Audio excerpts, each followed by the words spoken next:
The one sentence, I can see there is a God behind you. There is a god. God तो हमेशा हर जगह ही है, ठीक है, but it's my small temple, so आप कह सकते हो there is a small temple behind me. हाँ, आप ऐसे कह सकते हो. Thank you.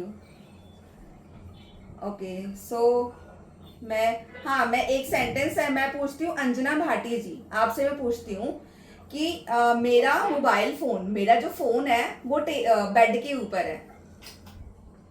मेरा phone, my phone is on the bed. हाँ, अब यहाँ पे मैंने बता दिया कि मेरा फोन है, बट अगर मुझे सिंपली कहना है कि बेड के ऊपर एक फोन है, there is a pen on the bed. हाँ, बस यही कॉन्सेप्ट है. यहाँ पे देयर का यूज होता है. अब एक देयर जो होता है हम सेंटेंस के लास्ट में यूज करते हैं. ये देयर हमने यूज किया किसके लिए? As a subject. और एक देयर हम यूज करते हैं कि मेरा भाई वहां खड़ा है. मेरा भाई वहां खड़ा है. My brother is standing there. हाँ, वो लड़का जो आपको दिख रहा है ना, वो मेरा भाई है. That man is spelling are same. मैं आपको बताती हूँ. द बॉय, वो लड़का जो वहां पे खड़ा है, ठीक है. The brother, sorry, the boy, वो लड़का, द बॉय. अब हम बॉय को हम डिफाइन कर रहे हैं, कौन सा लड़का, ठीक है. सेंटेंस है कि लड़का, देखो एक सेंटेंस है कि एक लड़का वहां खड़ा है. अब हम उस लड़के को भी बता रहे हैं कि लड़का जो वहां खड़ा है, ठीक है. The boy who is standing there, ठीक है, खत्म, इज माई ब्रदर. ओके, मतलब दैट बॉय नहीं होगा. दैट बॉय, वह लड़का, दैट.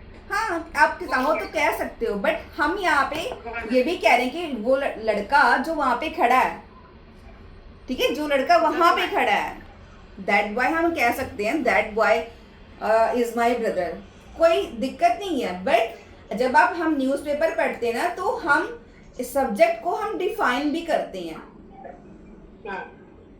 जैसे मुझे कहना है, एक सेंटेंस है कि मैं जो आपको इंग्लिश सिखा रही हूँ, मैं जो आपको इंग्लिश सिखा रही हूँ एक होम मेकर हूँ. या फिर मैं कह सकती हूँ मैं गांव में रहती हूँ.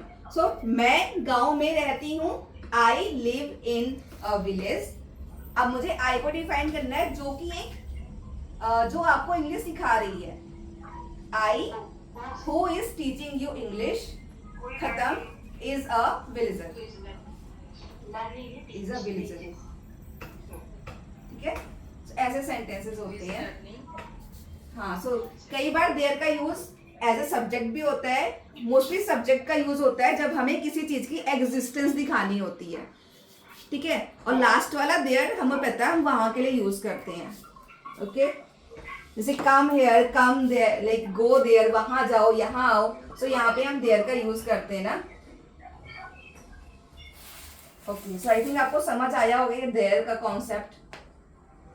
Yes okay ma'am. और जो आपने पहले बोला था सेंटेंस, वो लड़का जो वहाँ पर खड़ा है मेरा भाई है, हाँ, मेरे को नहीं समझ में आया, कैसे करेंगे? ओके, जैसे कि मैंने कहा कि लड़का, वो लड़का नहीं, लड़का जो वहां पे खड़ा है, ठीक है, लड़का. अब एक सेंटेंस है जिस अब मैं बताती हूँ कि वह लड़का मेरा भाई है. सिंपल, कोई लड़का है, मेरा भाई है. मेरा भाई. अब उस लड़के को हम रिप्रेजेंट करेंगे जैसे कि द बॉय से. नॉर्मली हम द बॉय. अब ये द वाला भी इस चीज को मैं आपको कल बताऊंगी, आज तो नहीं बताऊंगी, क्योंकि द भी कई तरह से यूज होता है, ठीक है. यस.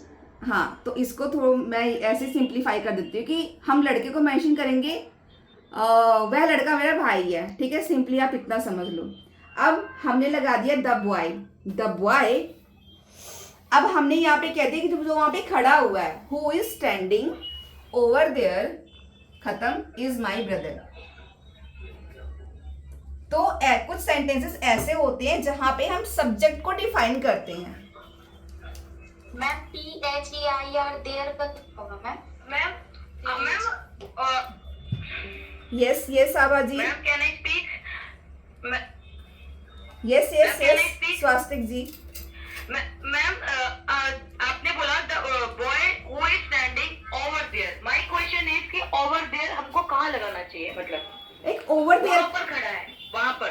हाँ हम उसको मेंशन करें ना कि वहां पे खड़ा हुआ है, वहां पे खड़ा हुआ है, वो वहां पे खड़ा हुआ है, तो यहाँ पे हम ओवर देयर का यूज कर रहे हैं। मैम ओवर देयर फिर हम